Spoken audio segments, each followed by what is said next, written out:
Dubai had long been known as a safe haven for the wealthy and elite.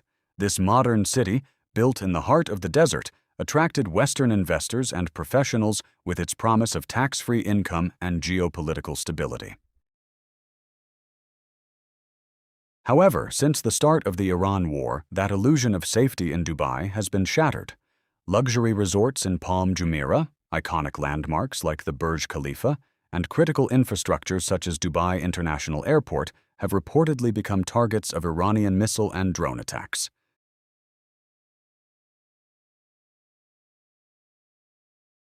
This sudden conflict has created fear and a crisis of confidence among expatriates living in Dubai. Many now realize that Dubai's claim of neutrality may have been more of a marketing strategy than reality. The presence of U.S. military forces at Al Dhafra base and improved relations with Israel through the Abraham Accords have effectively placed the UAE within an active military alignment. As a result, Dubai is no longer seen as a safe refuge, but rather a potential conflict zone. Dubai's tourism sector, once a major pillar of its economy, is facing an existential crisis. A city that used to earn around $30 billion annually from tourism is now experiencing emptiness. Within just 1 week of the attacks, over 80,000 hotel bookings were canceled. Occupancy rates have dropped from around 80% to below 20%. Beaches and luxury hotels that once attracted thousands are now nearly deserted.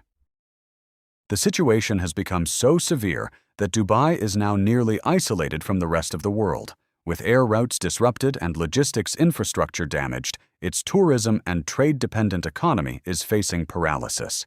Even if the war ends, the loss of trust may have long-term consequences. Investors are now prioritizing personal safety over tax benefits. Even social media influencers who once promoted Dubai's glamorous lifestyle are leaving due to safety concerns. As a result, alternative destinations like Singapore and Hong Kong are becoming more attractive to tourists.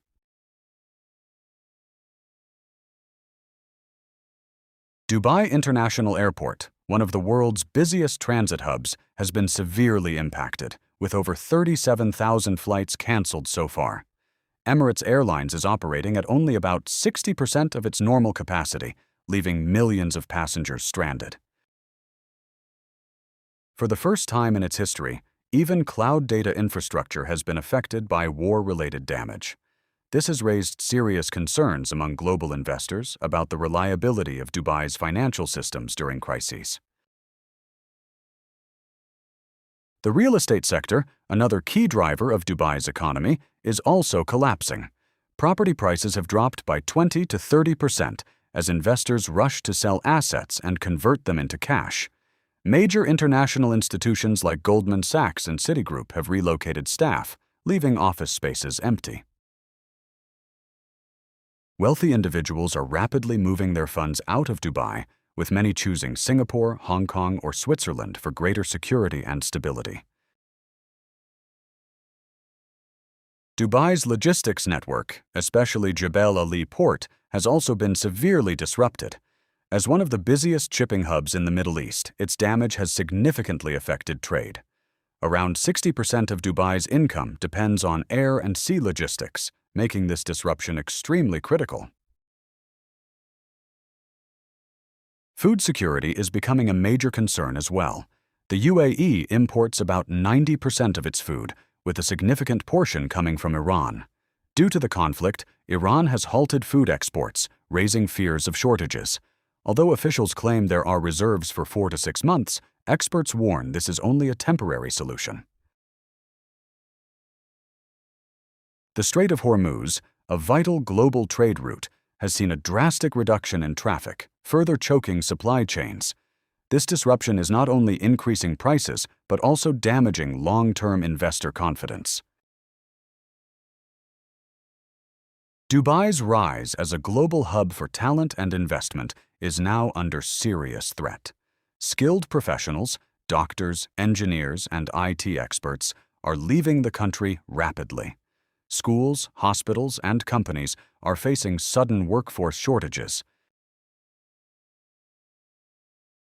One of Dubai's structural weaknesses is its heavy reliance on expatriates, who make up about 89% of the population but have no clear path to citizenship. In times of crisis, when safety becomes uncertain, the incentive to stay disappears. Many now believe it is too risky to remain in a place where they have no long-term security or rights.